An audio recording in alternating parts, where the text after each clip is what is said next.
وقال فرعون ذروني أقتل موسى وليدع ربه إني أخاف أن يبدل دينكم أو أن يظهر في الأرض الفساد. وقال موسى إني عذت بربي وربكم. إن الحمد لله نحمده ونستعينه ونستغفره ونعوذ بالله من شرور أنفسنا ومن سيئات أعمالنا. من يهده الله فلا مضل له ومن يضلل فلا هادي له، وأشهد أن لا إله إلا الله وحده لا شريك له، وأشهد أن محمدا عبده ورسوله. يا أيها الذين آمنوا اتقوا الله حق تقاته ولا تموتن إلا وأنتم مسلمون. يا أيها الناس اتقوا ربكم الذي خلقكم من نفس واحدة وخلق منها زوجها وبث منهما رجالا كثيرا ونساء، واتقوا الله الذي تساءلون به والأرحام إن الله كان عليكم رقيبا. يا أيها الذين آمنوا اتقوا الله وقولوا قولا سديدا يصلح لكم أعمالكم ويغفر لكم ذنوبكم، ومن يطع الله ورسوله فقد فاز فوزا عظيما. وعليكم السلام ورحمة الله وبركاته. وإن خير الحديث كتاب الله، وخير الهدي هدي محمد صلى الله عليه وسلم، وإن شر الأمور محدثاتها، وكل محدثة بدعة، وكل بدعة ضلالة، وكل ضلالة في النار. أما بعد. Donc aujourd'hui, alhamdulillah, on continue notre dars sur Usul al-Sunnah de l'imam Ahmad, imam Ahl al-Sunnah, et on avait parlé la dernière fois, donc on avait parlé du premier point, qui était at-tamassuk bima kana alayhi ashab rasulillah sallallahu alayhi wa sallam, puis du deuxième point, wal-iqtida'u bihim. On avait parlé que ça c'était les premiers points de Usul al-Sunnah, et là on fait aujourd'hui le troisième point, si je ne me trompe pas, qui est le tark al-bida'. Donc un des fondements de Ahl al-Sunnah wal-Jama'a, Ahl al-Hadith, les gens qui sont sur la voie des salaf, c'est qu'ils laissent tomber les bida'. Ça c'est un de leurs principes fondamentaux.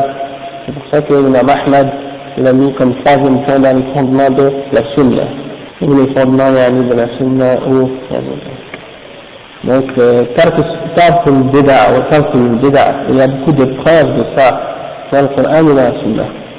Premièrement, pour la bida', c'est une voie qui a été inventée dans la religion, qui n'a pas de référence authentique, légale, ni dans le Coran ni dans la Sunnah, dans ce fondement et dans sa description, et qui est faite dans l'intention de se rapprocher à Allah subhanahu wa ta'ala, pour imiter la charia. Donc ça c'est la définition qui est donnée par l'imam Shatibi dans son livre, celui qui s'appelle Al-I'tisam. Et comme j'avais déjà mentionné, son livre Al-I'tisam, c'est un des livres qui explique le mieux le sujet des bid'ah. Il faut clarifier parce que c'est un des premiers livres qui a été écrit dans ce domaine. Ça s'appelle Al-I'tisam, et qui est unique en son genre. Al-I'tisam. Et ça c'est écrit par l'imam Al-Shatibi. Ouais, Shatibi. Donc ça c'est la meilleure définition. Le chef il dit c'est une des meilleures définitions. Et ce livre de l'imam Al-Shatibi, c'est un des premiers livres qui a été écrit. C'est pas un des premiers livres qui a été écrit sur le sujet de la bid'a, mais disons que c'est un livre unique en son genre, dans son style, dans sa façon d'expliquer le sujet. Il est vraiment entré dans la question juste en profondeur, il a clarifié le sujet. C'est un livre à conseiller à tout musulman qui est capable de lire l'arabe et qui est intéressé à vraiment comprendre la réalité de la bid'a. Donc, ça c'est la bid'a. Et on va citer quelques exemples et quelques preuves de ça. En ce qui concerne la bid'a, de prouver que c'est interdit d'innover quoi que ce soit dans la religion de l'islam. Donc le chef il mentionne comme première référence اتبعوا ما أنزل إليكم من ربكم ولا تتبعوا من دونه أولياء. Et c'est le premier verset dans Sourate Al-A'raf, le verset 3 dans Sourate Al-A'raf. Suivez ce qui a été révélé sur vous de votre Seigneur et ne suivez pas autre chose qui vient en contradiction avec elle. Et dans un autre hadith, le prophète sallallahu alayhi wa sallam a dit وإن شر الأمور محدثاتها وكل محدثة بدعة وكل بدعة ضلالة وكل ضلالة في النار. Dans un autre hadith وإياكم ومحدثات الأمور فإن كل محدثة بدعة. C'est ça que le hadith rapporté par Al-Irbad ibn Sariya. Et qu'est-ce que ça signifie? Ça signifie les pires des affaires sont les choses innovées dans la religion. Et toute chose innovée dans la religion, et toute chose inventée dans la religion est une innovation, une bid'a. Et toute bid'a est un égarement. Et tout égarement mène au feu de l'enfer. D'accord? Oui, ça c'est dans Khutbatul Haja. C'est dans l'introduction, quand le prophète sallallahu alayhi wa sallam faisait un discours ou un khutbah, il commençait toujours en disant cette chose. Et donc ça nous montre aussi l'importance que le prophète sallallahu alayhi wa sallam a donné au fait d'avertir les gens contre toute forme d'innovation. Hein? Donc, si quelqu'un vous demande c'est quoi la preuve que la bid'a est interdite dans l'islam, on peut lui dire وإن شر الأمور محدثاتها وكل محدثة بدعة وكل بدعة ضلالة وكل ضلالة في النار. Ça, si tu dis à une personne ce hadith, ça devrait être suffisant pour le convaincre qu'une bid'a est haram, qu'une bid'a est un égarement, et que c'est interdit, et c'est la pire des choses de faire une bid'a. D'accord? Et ça, c'est une réponse aussi à ceux qui prétendent que c'est pas toutes les bid'as qui sont mauvaises. Il y a un groupe parmi les bid'as qui vont arriver puis qui vont dire qu'il y a des bid'as qui sont bonnes et il y a des bid'as qui sont mauvaises. Et donc, si ces gens-là disent ça, et il y a une bid'a hasana, une bid'a sayyi'a, alors tu peux leur dire que le prophète sallallahu alayhi wa sallam, lui, n'a pas fait cette distinction. Il n'a pas dit certaines bid'as sont hasana et certaines bid'as sont sayyi'a. Mais il a dit kullu bid'atin dalala. Kull, c'est-à-dire toutes, sans exception. Il n'y a pas de limite dans le sujet. C'est toutes les bid'as qui sont dalala. Et ça, c'est même le quatrième point qui vient après ce point-là, puis après on va avoir kullu bid'atin dalala. Donc l'imam, c'est comme s'il a voulu insister qu'il faut laisser les bid'as, et ensuite il a insisté encore une fois en disant wa kullu bid'atin dalala. C'est-à-dire, c'est pas juste comme certains pensent qu'il y a des bid'as qui sont acceptables et d'autres qui ne sont pas acceptables. C'est toutes les bid'as qui ne sont pas acceptables. D'accord? Et puis, une des raisons pour lesquelles ils ont essayé de dire qu'il y a plusieurs, ou qu'il y a des bid'as qui sont acceptables, eh bien, il y en a quelques-unes parmi nos arguments là. Et allez, se base sur plusieurs points. Donc je vais vous mentionner les plus importantes dans le verset, puis il y a d'autres aussi. On va commencer une par une comme le chef les a mentionnés. Premièrement, il mentionne parfois un hadith. En fait, c'est pas un hadith. Il a été rapporté par certains comme étant un hadith, sauf qu'il n'est pas authentique. Le prophète sallallahu alayhi wa sallam l'a jamais dit, c'est ما رآه المسلمون حسنا فهو عند الله حسن وما رآه المسلمون سيئا فهو عند الله سيء. Donc ça veut dire ce que les musulmans voient comme étant bon, alors pour Allah c'est bon, et ce que les musulmans voient comme étant mauvais, alors pour Allah c'est mauvais.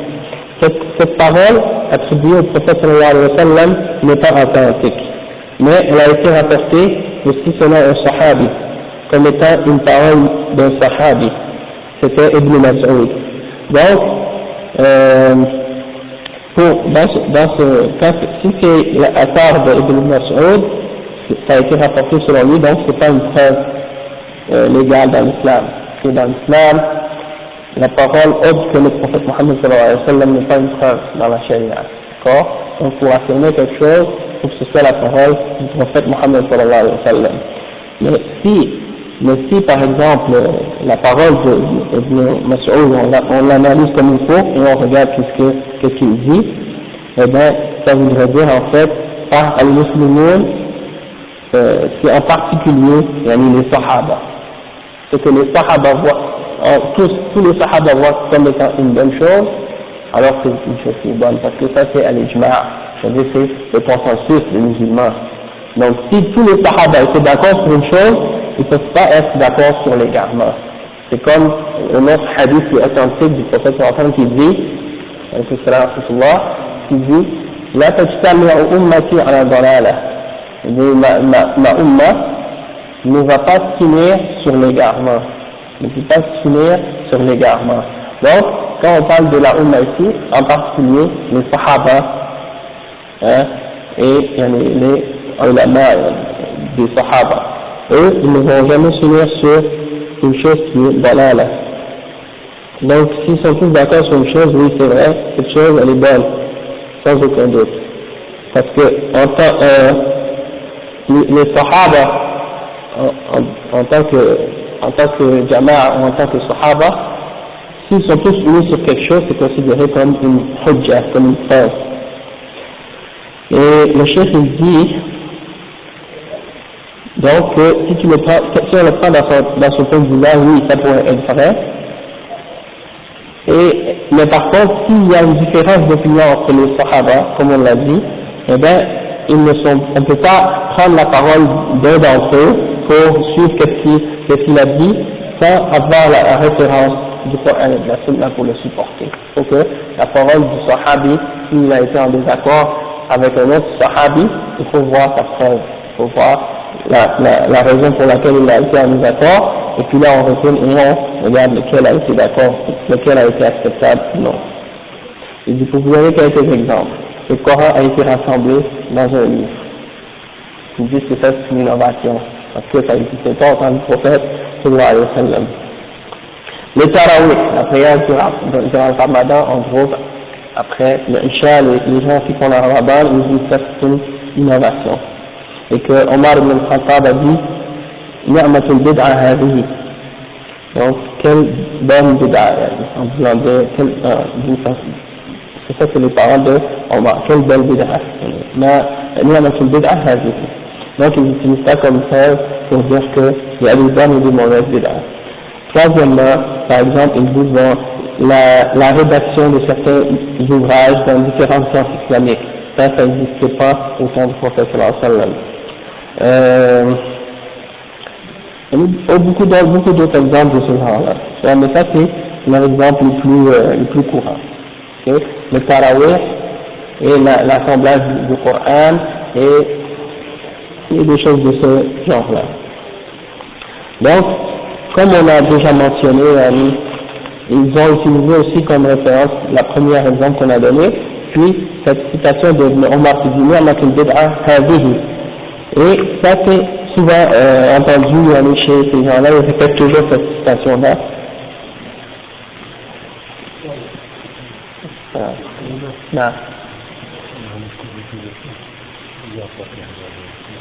Ah d'accord. Ok. Alhamdulillah. Donc,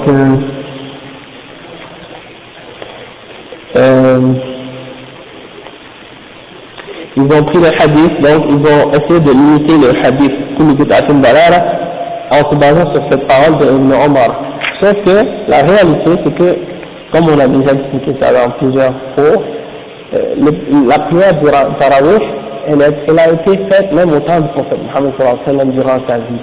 Pendant 3 nuits, il a prié avec les musulmans, pendant 3 soirs, il s'est réuni avec les musulmans dans la mosquée et il a établi la salat avec eux. Et le 3e soir, l'autre soir après, les musulmans se sont réunis dans la mosquée encore une fois et ils attendaient que le prophète Mohammed sallallahu alayhi wa sallam sorte de chez lui pour venir faire la prière, mais il n'est pas sorti. Alors les gens attendaient, et là certains musulmans ont lancé des pierres sur la porte de sa maison pour lui faire savoir que les gens attendaient devant la porte. Alors le prophète Muhammad sallallahu alayhi wa sallam est sorti et il leur a dit qu'il ne continuait plus à prier comme ça tous les soirs avec eux en groupe, parce que s'il continuait, peut-être que Allah subhanahu wa ta'ala allait faire révéler une ayah pour rendre ça obligatoire, et pour dire aux musulmans que cette chose-là devient obligatoire aux musulmans, et il dit vous ne seriez pas capable de continuer à le faire. D'accord? Donc, parmi les récoltes pour les musulmans, et dans le but que les choses ne soient pas trop lourdes pour eux, eh ben, il a cessé de faire cette chose-là. D'accord? Et les musulmans quand même continuaient à prier, mais séparément, individuellement, et en petits groupes, divisés dans la mosquée. Donc, au temps de Abu Bakr, dans son khilafat, c'était la même chose. Puis au temps de Omar ibn al-Khattab a remarqué que les gens avaient commencé à faire ça. Donc, il a dit, bon là, je vais les réunir derrière un seul imam dans la mosquée, comme au temps du prophète Muhammad sallallahu alayhi wa sallam. Donc, il a commencé à dire aux musulmans de faire ça, et quand il a commencé à faire ça, les gens ont continué à le faire, et il a dit, il s'est exclamé, ni'matul bid'a hadihi. Et Ibn Taymiyyah, il dit, à ce sujet-là, il dit, amma qawlu Omar, ni'matul bid'a hadihi, فأكثر المحتاجين بهذا لو أردنا أن نثبت بقول عمر الذي لم يخالف فيه لقالوا قول الصاحب ليس بحجة فلا نعتمده إذا خالف الحديث فعلى التقديرين لا يصح معارضة الحديث بقول الصاحب. نعم يجوز تخصيص علوم الحديث بقول الصاحب الذي لم يخالف على إحدى الروايتين فيفيدهم هذا حسن تلك البدعة أما غيرها فلا. ثم نقول أكثر ما في هذه تسمية عمر تلك بدعة مع حسنها هذه التسمية اللغوية لا تسمية شرعية فذلك لأن البدع في اللغة تعم كل ما فعل ابتداء على غير مثال سابق. أما البدعة الشرعية فكل ما لا يدل عليه دليل شرعي فإذا كان نص رسول الله صلى الله عليه وسلم قد دل على استحباب فعل أو إيجابه بعد موته أو دل عليه مطلقا ولم يعمل إلا بعد موته ككتاب الصدقة الذي أخرجه أبو بكر رضي الله عنه فإذا عمل أحد ذلك العمل بعد موته صح أن يسمى بدعة في اللغة لأنه عمل مبتدأ كما أن نص الدين الذي جاء به النبي صلى الله عليه وسلم يسمى بدعة ويسمى محدثا في اللغة ثم العمل الذي يدل عليه الكتاب والسنة ليس بدعة في الشريعة لأن سمي بدعة في اللغة فاللفظ البدعة في اللغة أعم من لفظ البدعة في الشريعة وقد علم أن قول النبي صلى الله عليه وسلم كل بدعة ضلالة لم يرد به عمل مبتدع وإنما أراد به الأعمال التي لم يشرعها هو صلى الله عليه وسلم مختصرا. Ça vient de son livre Iqtida Sirat al-Mustaqim. Donc ça c'est la réponse d'Ibn Taymiyyah à ce sujet-là. Il a dit, le cheikh, que la parole de Omar, Ni'matul Bid'a Hadihi, il dit la plupart des gens qui se basent sur ça pour essayer de prouver qu'il y a des bonnes bid'ah, si on aurait voulu essayer de se baser sur quelque chose et d'utiliser la parole de Omar, on pourrait dire que premièrement, la parole d'un sahabi n'est pas une preuve. La parole d'un sahabi n'est pas une preuve en elle-même, donc elle ne peut pas limiter la compréhension d'un hadith. Et deuxièmement, si certains ont dit par exemple que certains hadiths peuvent être limités par la parole d'un sahabi, ils disent que ça c'est limité uniquement pour un hadith en particulier, mais pas pour d'autres, pas pour plus que ce hadith-là, pas pour d'autres hadiths en dehors de celui-là. Donc on ne pourrait pas prouver qu'une bid'a serait bonne, excepté pour ce sujet-là, ce domaine-là, c'est-à-dire pour le tarawih seulement, parce qu'il n'y aurait pas d'autres preuves pour d'autres domaines, pour d'autres sortes de bid'a. D'accord? Mais, comme on l'a dit, la parole d'un sahabi n'est pas une preuve, donc ça ne peut pas être utilisé pour montrer que cette bid'a est bonne. Deuxièmement, il a dit, puis ensuite nous disons que le plus qu'on peut prendre de cette appellation de Omar au sujet de cette action comme étant, lorsqu'il l'a décrit comme étant une bid'a, et de dire qu'elle était bonne, c'est une description ou une appellation linguistique qu'il a donnée, et non une appellation légale. Donc quand il a parlé de cette action en la décrivant comme étant une bid'a, c'est au sens linguistique seulement. Parce que, comme le cheikh l'explique, que la bid'a au sens linguistique, elle implique toute action qui a été faite nouvellement, qui n'avait aucun exemple semblable dans le passé. Un acte qui a été fait, qui n'a jamais été fait auparavant de cette façon. Donc, dans ce sens-là, on peut dire que c'est une bid'a au sens de linguistique. En ce qui concerne au sens de la charia, c'est que la bid'a c'est toute chose qui a été faite et au sujet de laquelle il n'y a aucune preuve dans la charia. Et donc le cheikh il dit, donc s'il y a un texte du prophète Mohammed sallallahu alayhi wa sallam qui prouve que cette action est recommandée, aimée par Allah ou obligatoire après sa mort, ou qui le prouve d'une façon générale, et qu'elle n'a pas été faite, cette action, excepté après la mort du prophète sallallahu alayhi wa sallam, comme par exemple le fait d'avoir écrit les sadaqas que Abu Bakr avait fait sortir, il avait fait sortir les aumônes, et ça n'avait pas été fait excepté après la mort du prophète sallallahu alayhi wa sallam. Donc, le fait de l'avoir fait après sa mort, c'est permis linguistiquement de l'appeler comme étant une bid'a, parce que c'est une action qui est nouvelle. Mais, étant donné qu'il y a une référence du prophète sallallahu alayhi wa sallam, on ne peut pas donc l'appeler bid'a, puisque c'est une chose qui a été prouvée dans le Coran et dans la Sunna. Donc, par exemple, à Tarawih, il y a une référence dans le hadith authentique qui prouve que le prophète sallallahu alayhi wa sallam l'a déjà fait, et que c'est une chose qui est aimée par Allah subhanahu wa ta'ala. Donc, il y a une référence, il ne faut pas l'appeler bid'a. D'accord? Mais, Omar, il l'a désigné comme étant bid'a dans cette citation qu'il a faite, dans cette parole, mais c'est uniquement au sens linguistique. D'accord? Et en général, les ulama, lorsqu'ils parlent de bid'a, et même Allah et le prophète sallallahu alayhi wa sallam, lorsqu'ils ont interdit la bid'a, et bien, ils l'ont interdit au sens légal, et c'est ce sens-là qu'on doit utiliser.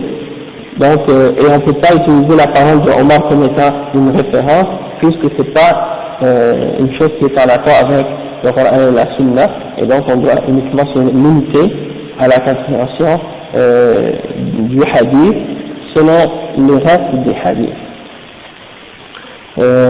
Un autre exemple aussi qu'ils utilisent comme preuve, c'est le hadith qui dit Man sanna fil islam sunnatan hasana. Donc, je ne sais pas s'il est mentionné là.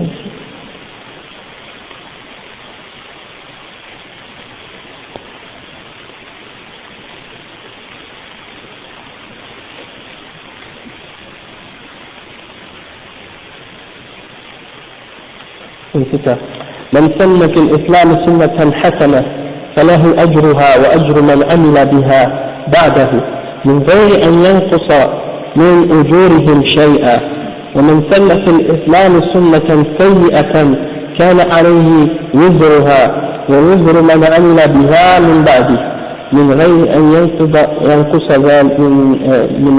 ينقص ذلك من أوزارهم شيئا أو شيء.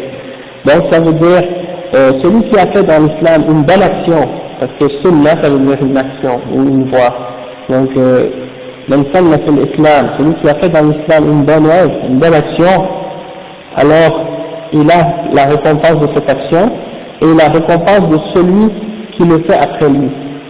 Donc si quelqu'un a fait une bonne action et qu'une autre personne le voit le faire et il le suit dans cette bonne action-là, donc la personne qui l'a fait en premier, elle récolte sa récompense et la récompense de celui qui le suit, sans que ça diminue rien de ses propres récompenses. Et la personne, en même temps aussi, qui fait une sunna sayyi'ah, c'est-à-dire une mauvaise action, alors il aura son poids et le poids de celui qui l'a fait après lui, sans que ça diminue quoi que ce soit de sa charge à lui. Donc il a le poids de son péché et le poids du péché de celui qui le suit dans cette mauvaise action. D'accord? Et ainsi de suite. Donc, ça continue jusqu'à l'infinité, jusqu'à que la dernière personne qui va vivre va avoir continué à suivre son exemple. Donc, il faut faire attention toujours lorsqu'on fait une mauvaise action. Et donc, dans ce hadith, eux ils utilisent ce hadith pour dire bon, s'il y a des sunnah hasana et des sunnah sayyi'ah, donc il y a une bid'a hasana et une bid'a sayyi'ah. D'accord? C'est ça leur logique. Mais, si on regarde le contexte de ce hadith dans lequel il est révélé, premièrement, il a été rapporté par l'imam Muslim, donc ce hadith est authentique, mais il est rapporté dans Kitab al-Zakat. Il est rapporté dans Kitab al-Zakat. Et dans ce hadith, il y a un contexte qui est cité auparavant. C'était que le prophète sallallahu alayhi wa sallam a vu des gens qui sont arrivés et qui étaient très très très pauvres. Et lorsqu'il a vu la pauvreté de ces gens-là, son visage a changé, tellement il a été affecté par la pauvreté de ces gens-là. Alors, qu'est-ce qu'il a fait? Il a rassemblé les musulmans dans la mosquée, et là, il les a incités à faire des aumônes et à donner en charité. Et là, quand il a commencé à parler, il voit que personne bougeait. Il n'y avait personne qui donnait quoi que ce soit pour en sadaqa. Alors là, le prophète sallallahu alayhi wa sallam a continué à inciter les gens à donner, et là, de tous les gens qui étaient assis, il y a une seule personne qui s'est levée et qui a pris un sac d'argent qu'il possédait, un sac de pièces d'or ou quelque chose comme ça, et qui l'a jeté devant le prophète sallallahu alayhi wa sallam. En voulant dire, devant le minbar, il l'a jeté devant le minbar et il a donné cet argent-là, c'est sabilillah. Alors, lorsque les gens l'ont vu se lever et faire ces gestes, tous les gens ont commencé par la suite à le suivre. Et un par un, tous les gens se levaient et ils venaient et ils donnaient de leur argent. Alors là, subhanallah, le prophète sallallahu alayhi wa sallam a commencé à sourire. Et il a dit, ce hadith, celui dans l'islam qui fait une bonne action, il aura la récompense de l'avoir fait et de tous ceux qui l'ont suivi. Et celui dans l'islam qui fait une mauvaise action, il aura la récompense, la punition de ce péché qu'il a fait et la punition de tous ceux qui l'ont suivi après lui. Donc ça veut dire, et sans que ça diminue quoi que ce soit de leur propre péché, et sans que ça augmente, sans que ça diminue quoi que ce soit de leur propre péché, et sans que ça diminue quoi que ce soit de leurs bonnes actions pour ceux qui ont fait le bien. Donc, c'est un hadith qui ne prouve pas du tout le fait de faire une innovation, parce que l'acte du sahabi, qu'est-ce qu'il a fait? C'était une sunna, c'était un acte qui fait partie de la charia, c'est-à-dire de donner une sadaqa. Donc il n'y a pas de preuve ici pour dire que le sahabi a fait une bid'a et que c'était acceptable. D'accord? Donc ça répond aussi à la personne qui prétend que ce hadith-là serait une preuve pour limiter la compréhension du hadith kullu bid'atin dalala wa kullu dalalatin fi an-nar. Mais non, au contraire, il a blanqué. Donc c'est pas une bid'a du tout. Hein? Donc il y a aussi comme exemple qu'il donne aussi le fait par exemple que les musulmans avaient rassemblé le Coran. Abu Bakr a fait écrire le Coran et l'a fait rassembler dans un seul livre. Et il dit ça c'est une bid'a parce que ça n'existait pas au temps du prophète sallallahu alayhi wa sallam. Ouais, sauf que, comme Allah subhanahu wa ta'ala dit dans le Coran, تنزيل الكتاب ذلك الكتاب لا ريب فيه. Donc il y a des preuves même dans le Coran que c'est un livre, d'accord? Donc il y a des preuves qui prouvent ça. Deuxièmement, tous les sahaba ont été d'accord pour faire cette chose, donc c'est l'ijma'. Et on sait que, comme on a dit tout à l'heure, la tajtami'u ummati ala dalala, c'est-à-dire la umma, les sahaba ne vont pas finir sur un égarement. Donc s'ils étaient tous d'accord, ils l'ont tous fait, donc c'était quelque chose qui était accepté. Et alhamdulillah, quand ils sont tous d'accord sur une chose, ils ne peuvent pas finir sur un égarement. De plus, c'est un moyen de préserver le Coran. Donc, c'est une question ici de halal, haram et mustahab, mais ça n'a pas rapport avec une innovation. On n'a pas amené quelque chose qui est interdit qui est une amélioration. Donc, par exemple, si aujourd'hui on a d'autres moyens même de préserver le Coran, autre que le fait de l'écrire dans un livre, aussi le fait d'enregistrer le Coran sur un CD-ROM, ça aussi c'est pas une bid'a. Et une fois j'ai eu une discussion avec un soufi là, il me disait, mais les musulmans, Abu Bakr Siddiq a réuni le Coran dans un seul livre, donc ça c'est une bid'a. Et moi je lui ai dit d'accord, alors ça veut dire enregistrer le Coran sur une cassette ou sur un CD-ROM, est-ce que ça c'est une bid'a aussi? Alors que c'est un moyen légal, qui est halal, donc c'est pas une innovation, c'est pas une forme d'adoration. Donc eux des fois c'est une autre de leurs erreurs, qui font qu'ils ne comprennent pas la distinction entre qu'est-ce qui est sunna et qu'est-ce qui est bid'a, c'est qu'ils pensent qu'ils mélangent premièrement entre la distinction de la bid'a dans la langue et la bid'a au sens de la sharia, comme on a vu tout à l'heure, et aussi une autre erreur qu'ils font, c'est qu'ils ne font pas la distinction entre quelque chose qui est dans l'adoration, dans le manhaj, et quelque chose qui est dans les actes de la dunya, les choses qu'on fait de tous les jours. D'accord? Tout ça, c'est des moyens que tu utilises dans les choses de dunya qui sont halal. Le fait de rassembler les choses dans des livres, le Coran, écrire sur du papier, le mettre sur un seul couvercle, c'est un moyen pour le préserver. De l'enregistrer sur un CD-ROM, c'est un moyen pour le préserver et pour le garder. Donc c'est pas une bid'a dans l'adoration, c'est pas une nouvelle chose dans la religion de l'islam.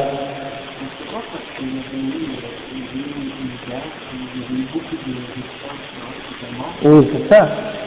Oui, parce que beaucoup de ceux qui avaient mémorisé le Coran, ils allaient combattre les murtadines, les apostats et les gens qui suivaient le faux prophète Musaylama al-Kazzab, et beaucoup d'entre les gens qui avaient mémorisé le Coran mouraient dans ces djihad là. Donc le prophète Abu Bakr Siddiq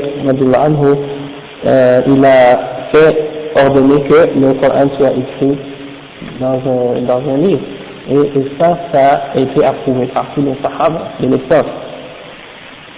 Donc il y a ça, puis il y a aussi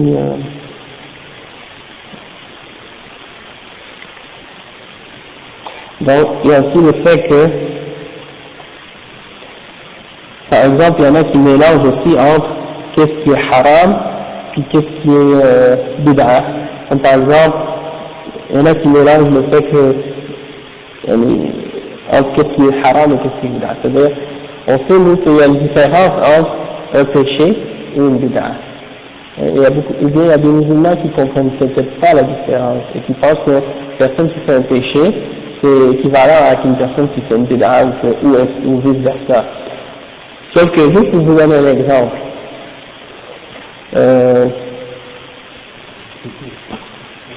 ok, pour vous donner un exemple, comment, ça j'en avais parlé dans le discours que j'avais fait à Sunna durant le Ramadan, j'avais clarifié cet exemple-là.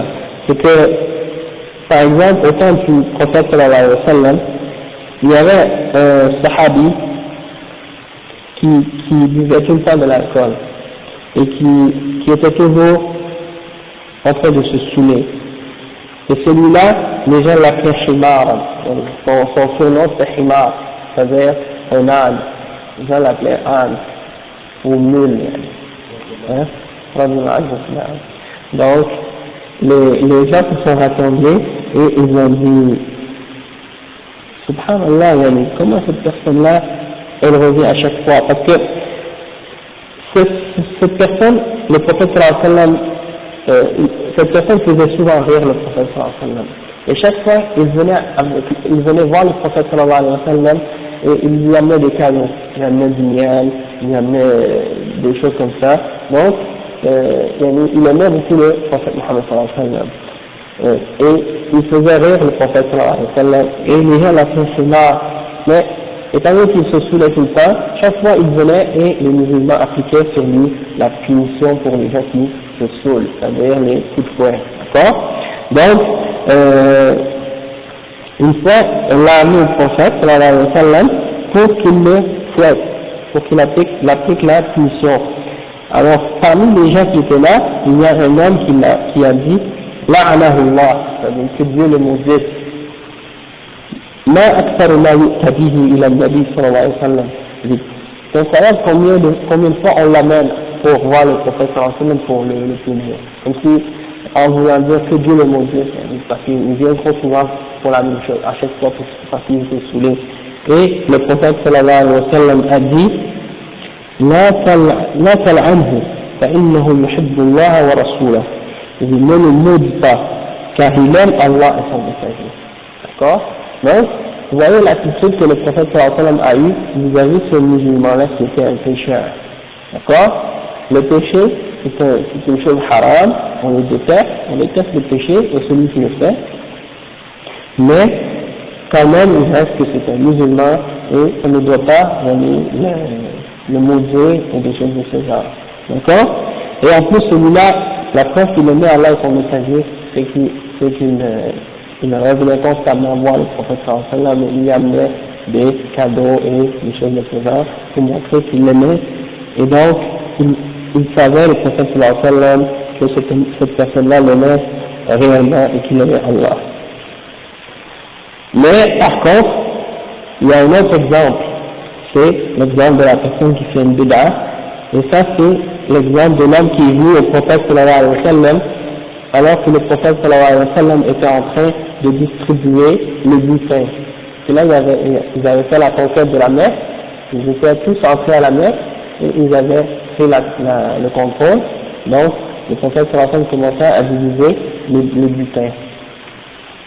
Mais là, ce qui est arrivé, c'est que parmi les gens, il y a un qui est arrivé, et ils l'ont décrit comme étant un homme qui avait un front très avancé, un front éminent là, ouais, un front qui est avancé comme éminent, et puis qui avait une large barbe, une kaffel lihya, une barbe bien finie là, d'accord, mahlouk al-ra's, il avait la tête rasée, et entre ses deux yeux, il avait, sur son front, entre ses yeux, il avait une marque très apparente de prosternation. Donc, c'est l'apparence de quoi? Une personne très religieuse. Hein? Et il est arrivé voir le prophète sallallahu alayhi wa sallam, il a commencé à critiquer le prophète sallallahu alayhi wa sallam dans sa façon dont il a distribué le butin. Il a dit, Ya Muhammad, i'adil, oh Muhammad, sois juste. Alors, parmi les sahaba qui étaient là présents, il y en a qui ont dit, Ya Rasulallah, laisse-moi écouter la tête, c'est un hypocrite. Et là, le prophète sallallahu alayhi wa sallam a dit, je ne veux pas que les gens disent que le prophète Mohammed sallallahu alayhi wa sallam suit ses sahaba. Et il y en a, et peut-être qu'il est parmi ceux qui prient. Donc, il ne faut pas faire ça. Parce que c'est quelque chose qui nuirait à l'islam. Mais, il a dit par la suite que de cet homme, il va sortir un type de personne, et si vous comparez votre prière à leur prière, et votre jeûne à leur jeûne, et votre récitation du Coran à leur récitation du Coran, vous allez maîtriser votre prière et votre jeûne et votre récitation du Coran par rapport à la leur. Parce que eux, ils sont beaucoup plus forts que vous là-dedans. ils enseignent beaucoup plus que vous, hein, et ils lisent beaucoup plus. Donc, c'est pour dire, imaginez, ces gens-là vont être plus pieux, ils vont essayer de faire plus de bonnes actions que les Sahaba. Donc, c'est des gens extrémistes. Ils essaient d'en faire plus que les Sahaba. D'accord? Donc, le prophète sallallahu alayhi wa sallam, il a dit, il y a des gens qui vont sortir de l'exemple de ce gars-là, il y en a d'autres qui vont sortir, qui vont faire une adoration extrême, très très très fort dans l'adoration. Mais, après il a dit, يقرؤون القرآن لا يجاوز حناجرهم. Ils vont lire le Coran, mais ça ne dépasse pas leur gorge. Ça va pas plus bas que leur gorge, ça n'atteint jamais leur cœur. Ils récitent sans aucune compréhension de l'islam, sans aucune connaissance. Hein? ويمرقون من الإسلام كما يمرق السهم من الرمية. Ils quittent la religion de l'islam comme une flèche lorsqu'elle quitte son arc. Et il y a une autre hadith qui dit quand elle passe à travers l'animal ou la bête, elle entre et elle ressort et il n'y a aucune trace de rien là, de sang ou quoi que ce soit. Ça veut dire tellement qu'elle passe vite à travers l'islam, elle ne laisse aucune trace. Comme s'ils n'avaient jamais connu l'islam. لئن أدركتهم لأقتلنهم قتل عاد. Si moi j'arrivais à rencontrer ces gens-là, je les combattrais, je les ferais comme on a tué le peuple de Ad. Hein? Donc, ça c'est dans un hadith. Et dans un autre hadith aussi, le prophète sallallahu alayhi wa sallam a dit خير قتيل تحت أديم السماء. Ce sont les meilleures personnes tuées sous le ciel. Et dans un autre hadith, il a dit le meilleur c'est celui qui les tue et celui qui se fait tuer par eux. Et dans un autre hadith, le prophète sallallahu alayhi wa sallam nous a décrit comme étant hum kilab ou ahl al-nar. Il a décrit comme étant les chiens du feu de l'enfer. Les chiens des gens du feu de l'enfer. Donc, ces gens-là, c'est comme ça que le prophète sallallahu alayhi wa sallam nous a décrit. Malgré que si tu regardes leur apparence extérieure, ils ont tous les signes de gens qui sont très très pieux et très forts dans l'islam. Malgré que les autres là, c'est des pécheurs, regardez, on celui-là qui se prétend plus juste que le prophète Mohammed sallallahu alayhi wa sallam. D'accord? Donc, eux, ils viennent avec quoi? La question de justice sociale, d'égalité et de toutes sortes de choses de ce genre. Hein? Et ils pensent que le prophète sallallahu alayhi wa sallam n'a pas compris comment être juste envers les gens en divisant les butins.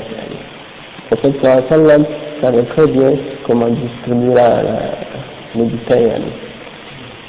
Donc,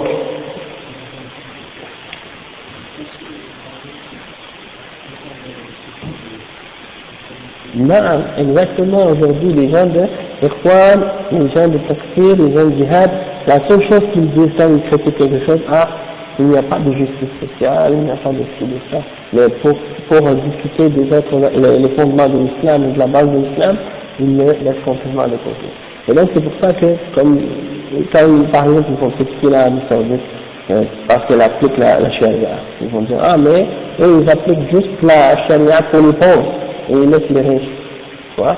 Ou bien ils vont dire il n'y a pas de toutes sortes d'autres raisons. Et ils ne prennent aucune considération sur la question de l'aqida, la question des fondements de la base de l'islam et tout ça. Donc il y a des choses parfois qui sont claires, juste à regarder les caractéristiques de ces gens-là. Et ça, ce sont les Khawarij. Donc, cette secte-là, les Khawarij sont reconnus pour deux choses, c'est qu'ils prennent les armes contre les musulmans, ils tuent les musulmans, et aussi ils prennent les armes contre les dirigeants. Ça, c'est les deux caractéristiques qu'ils ont. Donc, c'est ça que le chef a expliqué à ce sujet-là. Donc, c'est pour nous faire comprendre qu'il y a une distinction entre la bid'a et le péché. Et il y a un des salafs qui disait que Iblis, il préfère la bid'a que le péché. Il préfère que les gens tombent dans le péché plutôt que la bid'a, il préfère que les gens tombent dans la bid'a plutôt que de tomber dans le péché, parce que le péché, tu peux te repentir lorsque tu fais un péché. Mais la bid'a, tu t'en repens pas. Pourquoi? Parce que tu penses que tu te rapproches d'Allah en le faisant. Tu penses que quand tu le fais, Dieu aime ça. Donc comment tu vas te repentir de quelque chose que tu penses qui est plaisant à Allah subhanahu wa ta'ala. Et ça me rappelle aussi de l'exemple que j'avais mentionné au sujet de Ibn Taymiyyah lorsqu'il a débattu avec les soufis. Et les soufis lui ont dit comme exemple, nous, on fait que les gens se repentissent à Allah et on les amène à la repentance dans l'islam. Hein? Donc ça c'est une chose de bien qu'on fait. Alors Ibn Taymiyyah lui a dit, mais de quelle chose vous les faites se repentir? De quel péché vous les faites se repentir? Ils ont dit, mais c'était des gens par exemple qui étaient des hors la loi, des gens qui attaquaient les caravanes des voyageurs sur les chemins, ils coupaient la route aux caravanes et ils se sont repentis maintenant de ce péché-là, puis ils sont avec nous, avec notre tariqa, ils nous suivent.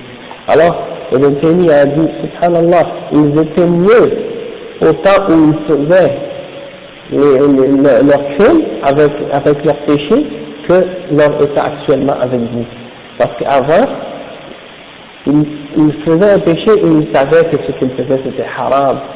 Hein, et ils pouvaient se repentir à Allah et tout. Mais actuellement, vous les avez fait quitter ça et maintenant vous les avez amenés vers le fait d'aimer ce que Allah déteste et de détester ce qu'Allah aime et d'ordonner le shirk et les bid'a et tout ça. Donc c'était beaucoup mieux leur état auparavant que leur état actuel.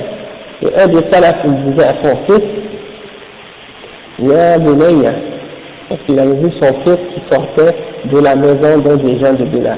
Il a dit, oh mon fils, je préfère que tu te tiennes avec les gens qui font le zina et qui boivent de l'alcool, et les gens qui font des péchés, que de te voir traîner avec les gens de bid'a.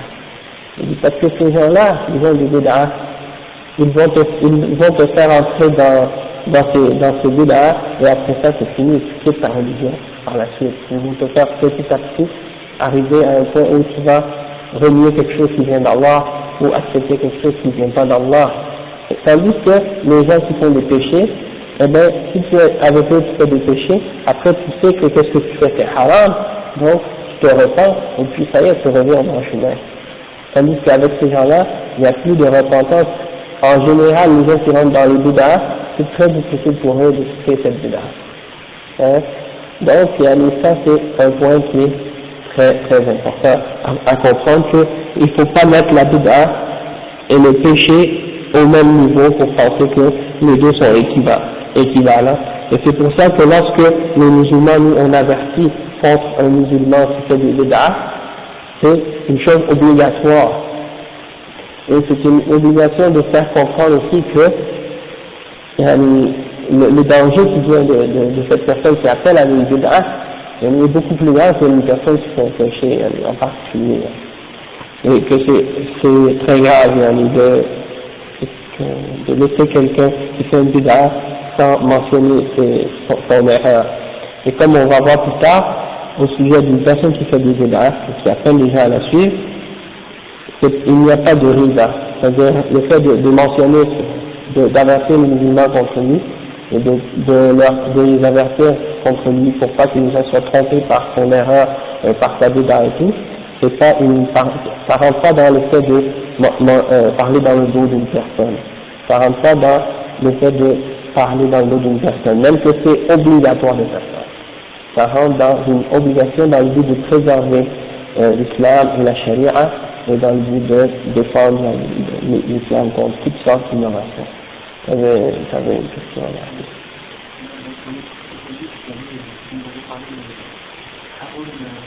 Haroun Yahya.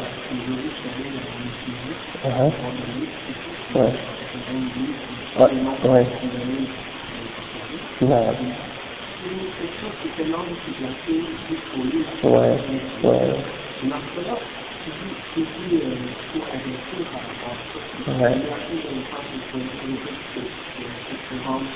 Il y a une chose que tu dois savoir au sujet de multivision, c'est que le propriétaire de multivision, il est un ikhwani, Et dans son magasin, il n'y a pas seulement Haroun Yahya comme livre de Bid'a, il y a même des livres de shirk clairs, comme il vend la qasida de Al-Burda, celui qui là-dedans qui dit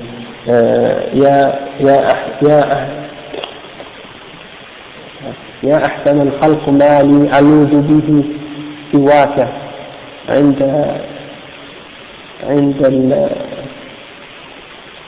j'ai oublié la fin, on pourrait dire, ô toi la plus aimée, la meilleure des créatures, je n'ai personne à qui me réfugier autre que toi lorsqu'il y a une grande épreuve, en parlant du prophète sallallahu alayhi wa sallam.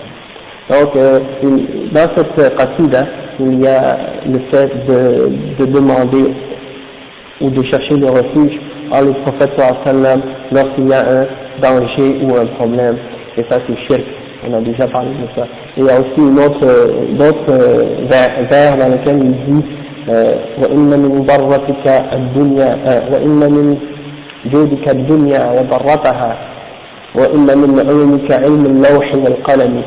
C'est-à-dire, il attribue que la connaissance des tablettes préservées auprès d'Allah, au-delà du trône, auprès du trône, et aussi que la connaissance de la plume, un qalam qui a tout écrit, qu'est-ce qui allait arriver jusqu'à la fin des temps, que ça fait partie d'une partie de la science du prophète sallallahu alayhi wa sallam.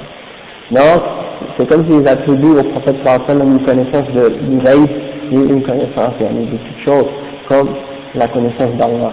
Donc, ou qu'ils connaissent que le prophète sallallahu alayhi wa sallam a connaissance de qu'est-ce qu'il y a dans al-Lawh al-Mahfouz et qu'est-ce qui est écrit par al-Qalam.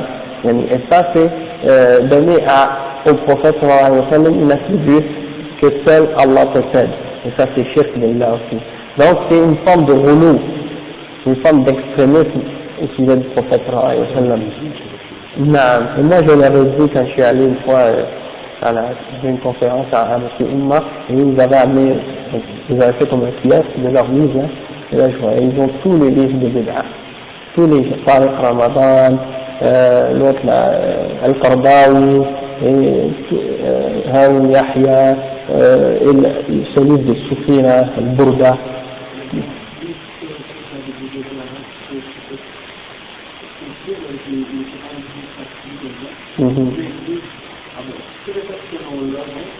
Ouais. Ça, c'est un livre qui a été écrit par les Mourides du Sénégal. C'est un livre avec le nom d'Allah dedans, qui dit par exemple, si tu veux avoir un enfant, tu récites après la prière, pendant 40 vendredis par exemple, après la prière de Fajr, on va dire 50 fois ce nom-là, ce nom d'Allah, puis ça y est, ça va être exaucé, des choses comme ça. Mais il n'y a aucune preuve de ça dans le Coran, ni dans la Sunna, pour des choses pareilles. Donc ça, c'est clair, c'est des bid'a. Hein? Et donc c'est pour ça que ces livres-là, quand on les voit, il faut avancer les gens, il faut dire de s'écarter de ça. Mais le problème, c'est que ces gens-là, ils n'ont pas, premièrement, ils n'ont pas compris la différence entre Sunna et Bid'a. Ils n'ont pas compris une compréhension de l'islam selon la compréhension des salafs. Donc, même si tu leur dis ça, ils ne prennent pas conscience. Et donc, tu dois leur rappeler que, écoutez, vendre les livres islamiques, c'est une responsabilité devant Allah subhanahu wa ta'ala. Si la personne achète ce livre-là chez eux, et ils s'en vont le lire et puis tombent dans les garments à cause de ça, ils auront la responsabilité au jugement dernier pour ça. Donc c'est pour ça que vendre les livres, c'est très grande responsabilité.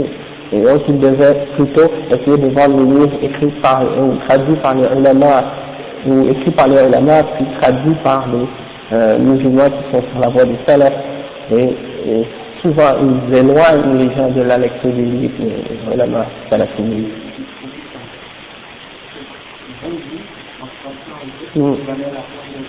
Non.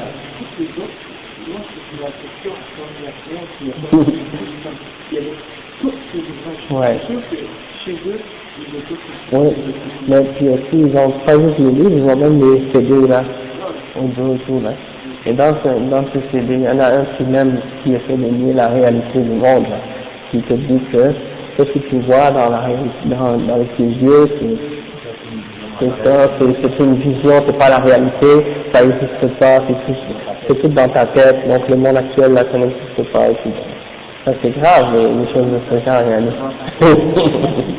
non, donc, pardon? Le livre traduit l'exemple. Il faut faire attention. Il y a beaucoup de traducteurs, les traducteurs là-bas, souvent sont des traducteurs, mais c'est comme leur travail, sont des traducteurs, ils sont diplômés peut-être dans la traduction, sauf qu'ils ne sont pas spécialisés dans l'islam.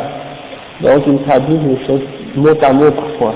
Et donc quand tu lis leur livre, tu lis leur traduction, tu vois la traduction d'un terme dans le livre, et là tu regardes dans le mot arabe à la base, et tu vois que ça n'a aucun rapport entre les deux là.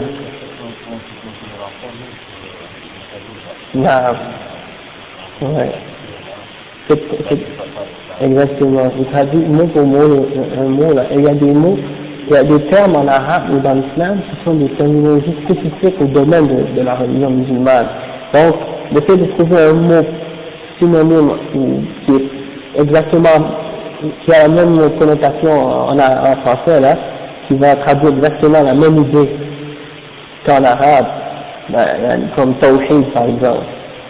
Le traduire dans monothéisme, c'est sûr que ça donne une idée sur ce que ça signifie, mais c'est pas suffisant, puisque on sait que dans l'islam, le tawhid, c'est tout à fait différent que le monothéisme chez les chrétiens et chez les juifs. Hein? Parce que pour eux, ils disent qu'ils sont des monothéistes, alors qu'ils sont des mouchriquins. Tu comprends?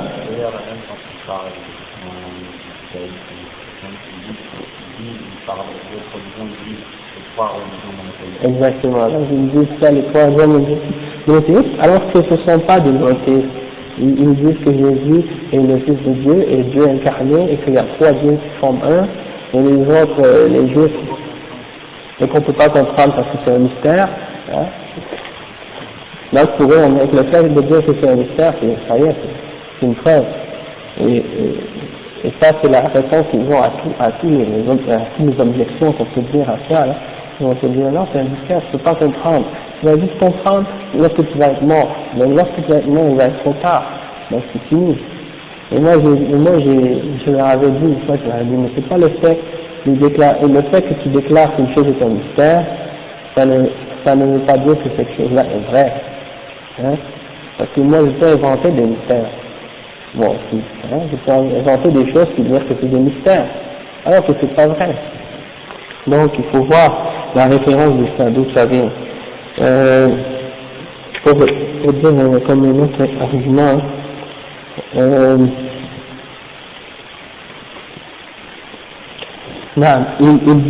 le fait d'avoir que certains ulama ont divisé la bid'a en 5 catégories, selon les ahkam, c'est-à-dire de dire que par exemple il y a des bid'a qui sont comme wajib, mubah, makruh, haram, ou de ces catégories-là, comme on dit par exemple wajib, mandoub, mubah, makruh et haram. Donc le chef il explique aussi que ça là, c'est aussi, il faut le prendre au sens linguistique. Il faut prendre cette division-là des bid'a en 5 catégories comme étant au sens linguistique, dans la langue, et pour les choses qui ont rapport à la dunya, et non pour les choses de la vie. Et donc les exemples qu'ils donnent, parce que dans certains livres, ces gens-là, ils ont amené des exemples de chacune de ces catégories-là. Comme par exemple, pour donner des exemples de bid'a qui sont wajib, ils ont donné des exemples, et les exemples de choses qu'ils donnent, ça rentre même pas dans la signification du mot bid'a. Ou bien, quand ils donnent un exemple d'une bid'a qui est mandoub ou sunnah, alors là, ils se sortent l'exemple, par exemple, d'avoir écrit des livres sur la langue arabe, ou d'avoir écrit des livres sur usul al-fiqh. Il dit, autant du prophète sallallahu alayhi wa sallam, il n'y avait pas de usul al-fiqh. Donc, il n'y avait pas de livre écrit là-dessus, donc c'est une bid'a. Mais les ulama ont expliqué, ils ont dit non, ça c'est pas une bid'a, puisque ça existait au temps du prophète sallallahu alayhi wa sallam, sauf que c'était pas écrit dans des livres, les Sahaba suivaient des règles, ils avaient des fondements. Lorsqu'ils nous extrayaient des verdicts, des textes, du Coran et de la Sunna, ils suivaient certaines règles, ils les comprenaient ces règles, et ils savaient qu'il y a des conditions et des choses à respecter, et même si elles n'étaient pas écrites dans des livres, mais ils savaient que ces choses existaient. Et comme la langue arabe, les Arabes parlaient l'arabe, ils n'avaient pas de livre de grammaire arabe, hein, les Sahaba n'avaient pas de livre de grammaire arabe, mais c'est par la suite, lorsque l'islam s'est répandu et que les musulmans ont commencé à côtoyer des non-arabes, là, ils ont vu l'importance d'écrire des règles pour la langue arabe dans le but que l'arabe soit préservé. C'est pour ça que les gens commencent à déformer le Coran, déformer les hadiths et tout ça. Donc, ils ont mis par écrit les règles de la langue arabe telles qu'ils les connaissaient. Ils n'avaient pas de livres, ils n'avaient pas besoin auparavant de livres de grammaire arabe. Hein? Et donc, c'est pas des choses nouvelles qui avaient été innovées, c'est des choses qui étaient déjà là, qui existaient, c'est ça qu'on les a mis par écrit. Hein? Et c'est comme par exemple les livres sur le tawhid, et les livres sur les récitations des gens bid'a, c'est des choses qui existaient, que les Sahaba avaient compris, que les Sahaba connaissaient. Mais c'est juste que, étant donné que la situation des gens bid'a n'était pas apparue encore pour essayer de contester ou mettre en question ces principes-là, donc il n'y avait aucun besoin d'écrire ces œuvres, ces ouvrages. Mais lorsque ces gens-là sont apparus, et là c'était nécessaire de faire ça, et c'est pour ça que des savants les ont fait. Aussi, par exemple, il se base sur une citation de l'imam Shafi'i, dans laquelle l'imam Shafi'i aurait dit ما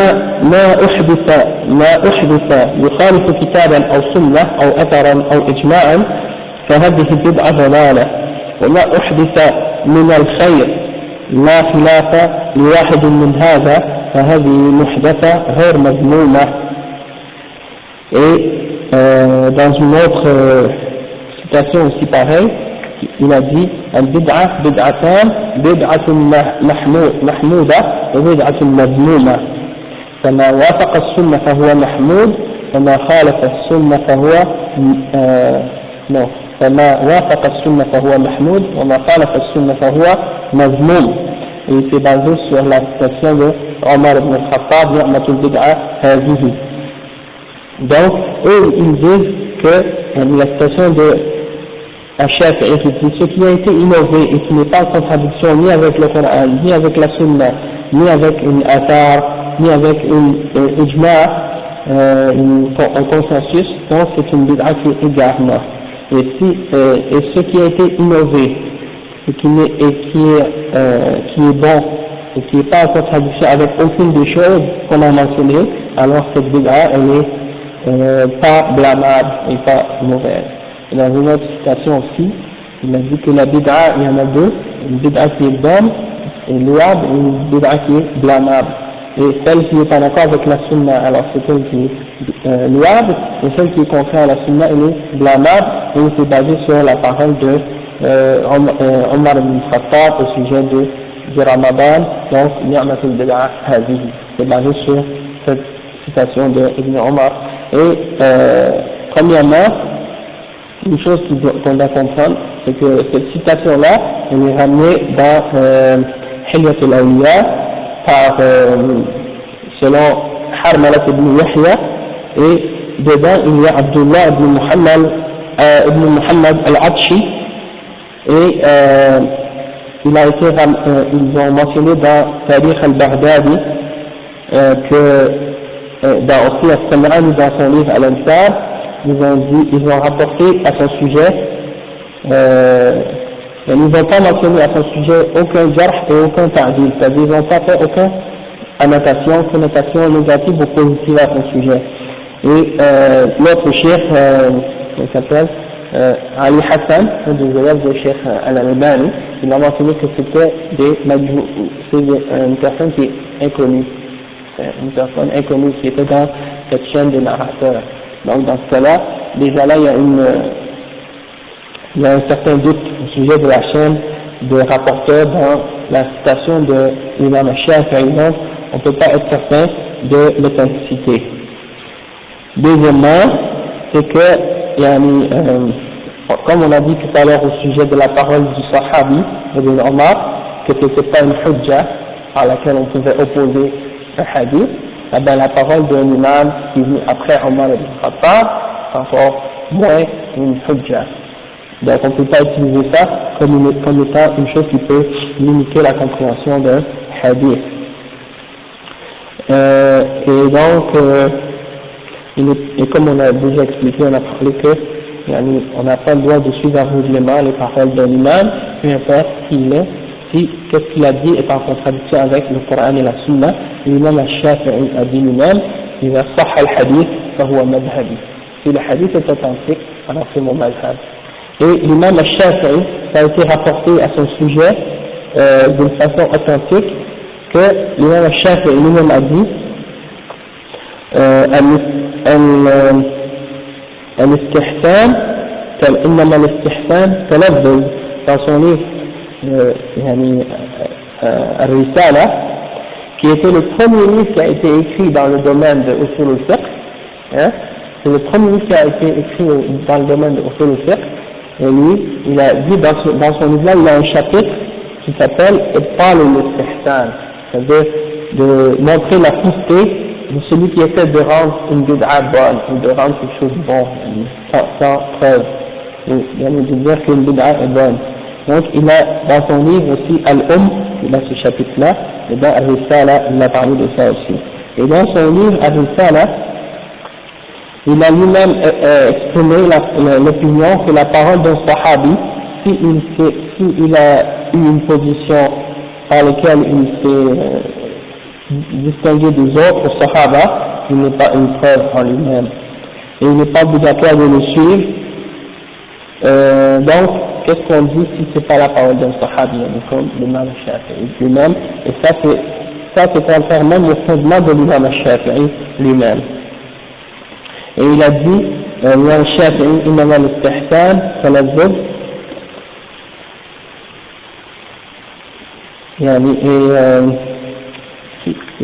je pense que c'est lui qui a dit aussi, man istahsana faqad shara, celui qui a dit qu'une chose est bonne, c'est comme s'il a légiféré, comme s'il a décidé d'une loi d'Allah. Et donc, c'est contre, ça vient en contradiction avec cette citation-là qui a été rapportée. Et donc, on doit le prendre aussi comme il dit ici. Oui, c'est ça. Donc, la définition qu'il a donnée, quand il parle, il dit par exemple,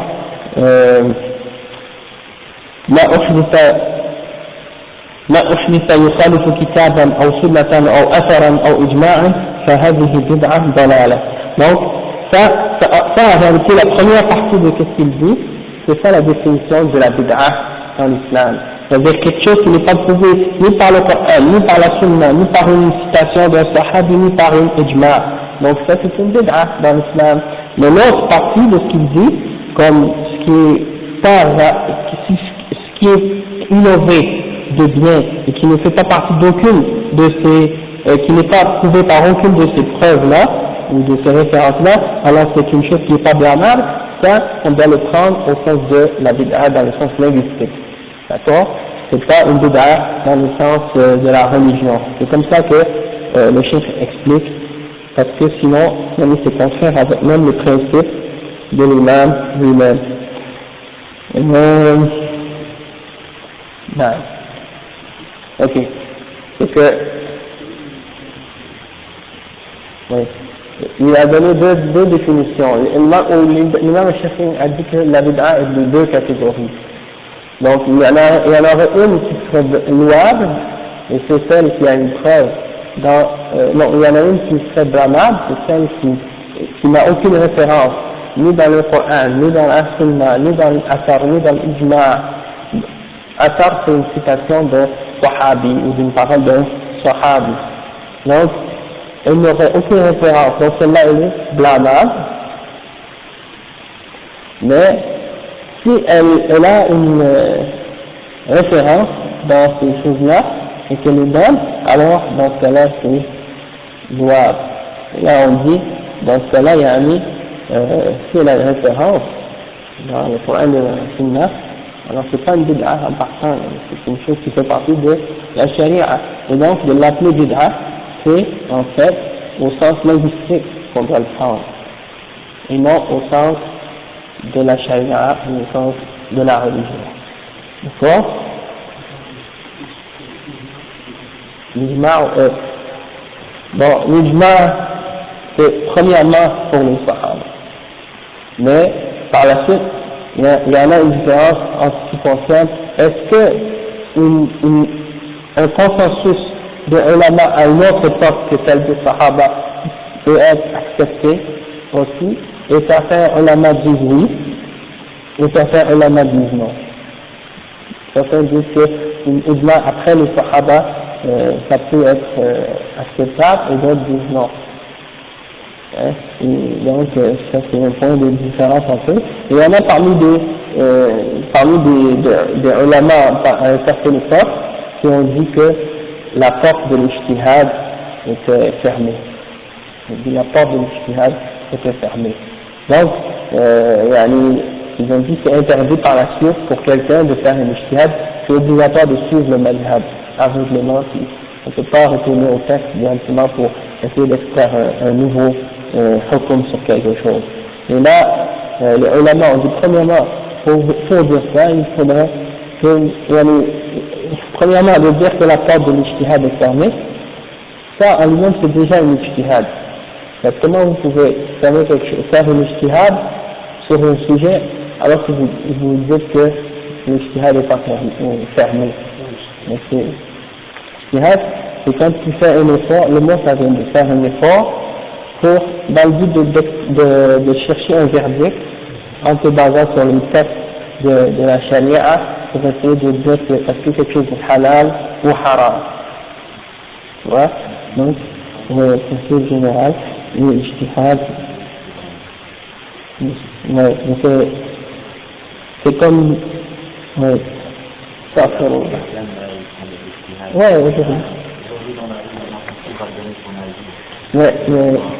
il y a des gens là, parmi les modernistes là, qui essaient de dire que tout le monde fait l'ijtihad. Parce que eux ils pensent que le fait d'avoir ouvert la porte de l'ijtihad, ça veut dire que maintenant tout le monde peut faire l'ijtihad. Plus besoin de demander à un alim, tu prends le Coran et la Sunna par toi-même et tu fais des jugements et tu self-service comme tu dis. Donc ça c'est dangereux et c'est grave. Parce que pour faire l'ijtihad, il faut avoir atteint un certain degré de connaissance dans différentes sciences islamiques, et ça c'est pas n'importe qui a le droit de le faire. Les gens aujourd'hui ils lisent même pas l'arabe, puis ils prennent le Coran en français et puis ils te donnent l'explication du Coran et de la Sunna, ils te disent c'est haram en se basant sur un verset en français, et ils te disent voilà le verset qui dit ça ou ça, alors que c'est le texte en arabe sur lequel on doit se référer. Et puis il ne faut pas juste prendre le verset, il y a d'autres hadiths qui parlent de quelque chose, et il y a des explications, il y a beaucoup de choses, donc eux ils prennent une chose là comme ça, sans compréhension, puis et puis ça y est, ça ils sortent avec une nouvelle bid'a. Une autre preuve aussi qui vient interdire les bid'a, c'est le hadith de Aïcha radiyallahu anha dans lequel le prophète sallallahu alayhi wa sallam a dit Man ahdatha fi amrina hadha ma laysa minhu fahuwa rad, rawahu al-Bukhari wa Muslim. Man ahdatha, celui qui a inventé dans notre religion quelque chose qui n'en fait pas partie, alors elle sera rejetée. Man ahdatha fi amrina hadha ma laysa minhu فهو رد. Et subhanallah, il y en a certains des gens de bid'a qui ont essayé d'utiliser ce hadith et de le déformer pour essayer de dire qu'il y a des bonnes bid'a. Comment ils ont essayé de faire ça? Ils ont dit, celui qui invente quelque chose dans notre religion qui n'en fait pas partie, alors elle est rejetée. Ils ont dit, alors il y en a peut-être des choses qui sont inventées dans la religion mais qui en fait partie. C'est incroyable comment ils ont essayé d'amener des affaires là, subhanallah. Et puis les ulama ils ont répondu en disant, mais il y a une autre version de ce hadith aussi qui est rapportée par Al-Bukhari qui dit, Al-Bukhari et Muslim qui dit, Man amila amalan laysa alayhi amruna fahuwa rad. Celui qui fait une action qui ne fait pas partie de notre religion, alors elle sera rejetée. Donc, dans cette version-là, il n'y a pas l'exception là de dire ma laysa minhu. Donc, quand on leur a répondu par ce hadith-là, alors là, c'est clair que toute chose que tu fais qui ne fait pas partie de l'islam, elle sera rejetée, même si il y en a qui pensent que c'est bon. Il y a beaucoup d'autres citations maintenant, on va voir que par exemple, le sahabi Ibn Mas'ud, il disait, radiyallahu anhu, إياكم والتبدع والتنطع والتعمق وعليكم بالعتيق. C'est rapporté par Darimi et Ibn Battah. Donc il dit Ibn Mas'ud, prenez garde au bid'a et prenez garde de chercher trop les détails et de trop chercher à compliquer les choses et retourner à la chose ancienne, c'est-à-dire retourner à la source. عن ابن المسيب أنه رأى رجلا يصلي بعد طلوع الفجر أكثر من ركعتين يكثر فيهما الركوع فنهاه فقال يا أبا محمد يعذبني الله على الصلاة؟ قال لا ولكن يعذبك على خلاف السنة. Ça c'est Ibn al-Musayyib qui a dit qu'il a vu un homme après la prière de Fajr qui faisait 2 rak'at ou qui faisait plus que 2 rak'at et qui faisait dans ses prières beaucoup de recours, c'est-à-dire dans sa prière il faisait plus que le nombre de recours qu'on fait habituellement et il faisait beaucoup de prières après le lever du soleil. Alors le sahabi Ibn al-Musayyib il l'a interdit. Il a interdit de faire ça.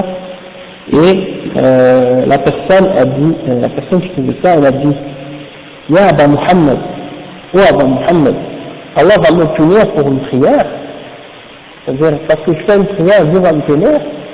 Et là, le sahabi a répondu, ou Ibn al-Musayyib, je ne sais pas s'il était un sahabi ou non, peut-être c'était un des tabi'in, un des ulama, il a dit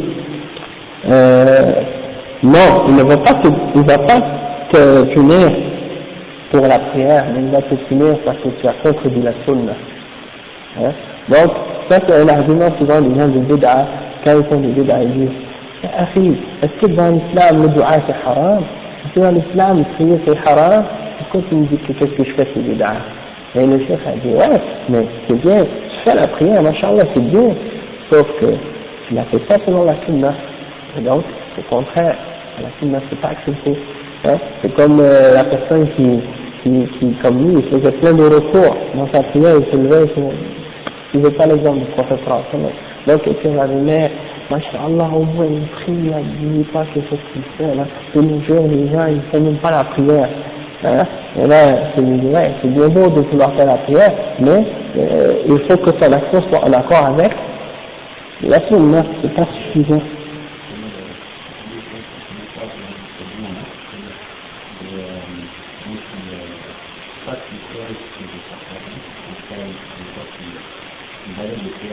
Ouais, il mentionnait à chaque prière, ouais, ça c'est une histoire qui est arrivée après la mort du prophète sallallahu alayhi wa sallam, que des gens s'étaient réunis dans la mosquée avec en cercle, et dans chaque cercle au centre il y avait une personne, et la personne, elle prenait des pierres, et puis elle disait par exemple Allahu Akbar, et là les gens faisaient Allahu Akbar. Et il comptait le nombre de fois avec le nombre de pierres. Alors, le sahabi, il y a un des sahabis qui a vu cette chose-là. Il est allé chercher, je pense que Ibn Mas'ud, il est allé chercher Ibn Mas'ud, c'est Abu Musa al-Ash'ari. Il est allé voir Ibn Mas'ud, je ne me trompe pas, ou bien un autre sahabi comme ça, pour lui demander son opinion sur qu'est-ce que c'est dans la sunna. Alors, Ibn Mas'ud, il a dit d'accord, je vais aller voir. Il est rentré dans la mosquée, il les a vus en train de faire ça. Mais il s'était caché quand il est rentré. Il avait mis comme quelque chose sur sa tête. Ouais. Donc quand il est entré, il les a vus sur ça, et là il a enlevé son vêtement qui cachait son visage, et il a dit Subhanallah, c'est-à-dire le prophète sallallahu alayhi wa sallam vient tout juste de partir de ce monde. Et puis déjà, vous commencez déjà à faire il dit au lieu de compter, il dit mais qu'est-ce qu'on fait? On fait rien de mal. On fait tellement compter les tasbih et compter les tahmid et les trucs comme ça. Donc on fait rien de mal, on fait du bien. Et là, le Sahabi a dit, vous devriez à la place compter vos péchés plutôt que de compter ça. Et là après, en voulant dire, qu'est-ce que vous faites là, c'est contraire à la sunna. Là après ça, il a dit, soit que vous êtes en train de faire quelque chose qui est plus guidant, qui est une plus grande guidance que ce que le prophète Mohammed sallallahu alayhi wa sallam a amené, ou que vous êtes en train d'ouvrir une porte vers l'égarement. Un des deux. Soit que vous êtes plus droit que le prophète sallallahu alayhi wa sallam et les sahaba, et ça c'est impossible, ou que vous êtes en train d'ouvrir une porte vers l'égarement. Et c'est ça la réalité. Et donc le sahabi, la personne qui faisait ça, elle dit, on a uniquement voulu faire ça pour le bien. On a uniquement voulu faire le bien. C'était ça notre intention. Le sahabi a répondu, il a dit, et combien de gens veulent le bien et n'arrivent jamais à l'atteindre. Hein? Donc, c'était pour nous montrer que c'est pas uniquement l'intention qui compte. Hein? C'est vrai que le prophète a dit, innama al-a'malu bin-niyyat, les actions sont jugées selon les intentions, sauf que c'est pas l'intention à elle seule qui détermine si l'action est bonne ou non. Il faut que l'action soit, en plus d'avoir une bonne intention, en accord avec la sunna. Hein? Donc, c'est pour ça que le sahabi lui a fait comprendre cette chose-là. Ah, mais comme des imams à Montréal qui font le dua après la prière. Après chaque prière, ils font le dua, puis tout le monde dit Amin avec lui, là, en même temps. Ça, si tu vas leur dire, imam, ya chef, c'est bid'a, qu'est-ce que tu fais? On dit, comment? Je fais un dua. Le dua, c'est haram dans l'islam. Vous interdisez aux musulmans de faire le dua. C'est comme celui qui lit Fawailun lil musallin et il s'arrête là, il ne continue pas le verset. Malheur à ceux qui prient. Il ne continue pas le reste de l'ayah. Fawailun lil musallin. Malheur aux gens qui prient. Alladhina hum an salatihim sahun. Ceux qui sont négligents dans leur prière. Walladhina hum yura'un. Qui prient pour se faire voir par ostentation. ويمنعون الماعون qui empêche d'échanger ou de s'emprunter les choses utiles de la vie. Hein? Donc, ça c'est comme ces gens-là qui font ça. Ils s'arrêtent là, puis ils ne continuent pas plus loin pour essayer de comprendre réellement qu'est-ce qu'ils font, c'est contraire à la sunna. C'est ça qui est haram. Et c'est pas le fait qu'ils font une acte, une œuvre qui vient dans l'islam. Une autre citation de l'imam al-Barbahari, et ça va être la dernière, Inch'Allah.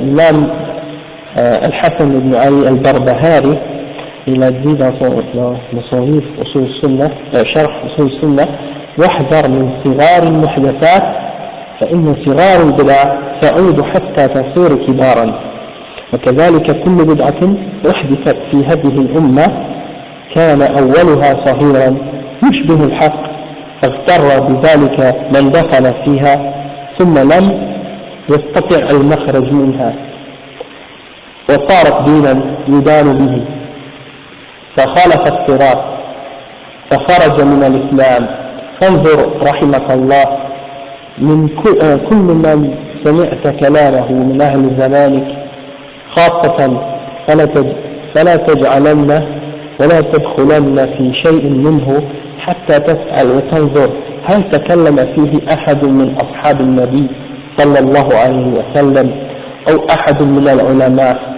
فإن أصبت فيه أثرا عنهم فتمسك به ولا تجاوزه لشيء ولا تختر عليه شيئا فتسقط في النار. Donc ça c'est une nasiha de l'imam, c'est une nasiha à mort et que chacun d'entre nous doit prendre et comprendre et appliquer, Inch'Allah.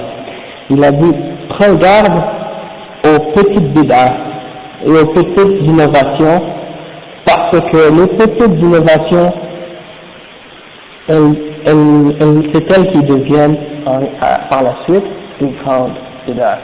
Les bid'ahs commencent toujours par des petites bid'ahs, puis elles continuent, elles grossissent et deviennent grandes. Donc c'est ça que le chef dit. Il dit, toutes les bid'ahs qui sont commencées dans cette umma, au tout début, elles étaient toutes petites et elles étaient semblables à la vérité. On croyait qu'elle avait l'apparence de quelque chose de la vérité. Et beaucoup de gens ont été trompés par ça et ils sont rentrés dedans. Puis une fois rentrés, ils n'étaient plus capables d'en sortir. Et ce sont devenus des religions par lesquelles ils adoraient Allah par la suite. Et qui sont en contradiction avec le droit chemin. Alors ils sont sortis de l'islam. Alors regarde que Allah soit miséricordieux envers toi. Toute personne de qui tu écoutes la parole des gens de ton époque, et en particulier des gens de ton époque, et n'accepte rien de lui, et n'entrebat rien de ce qu'il te dit, jusqu'à ce que tu aies demandé et observé. Est-ce que un d'entre les sahaba du prophète sallallahu alayhi wa sallam ont dit ce qu'il dit, ou est-ce qu'un d'entre les ulama ont dit cette parole? Et si tu trouves des sahaba ou des ulama une citation, alors prends-la et accroche-toi-y, ou accroche-toi à cette parole et ne la dépasse pas en rien. Et sinon tu risques de tomber dans le feu. Donc on va s'arrêter ici pour aujourd'hui, Inch'Allah, et puis on continuera la semaine prochaine. أقول قولي هذا وأستغفر الله لي ولكم فاستغفروه إنه هو الغفور الرحيم.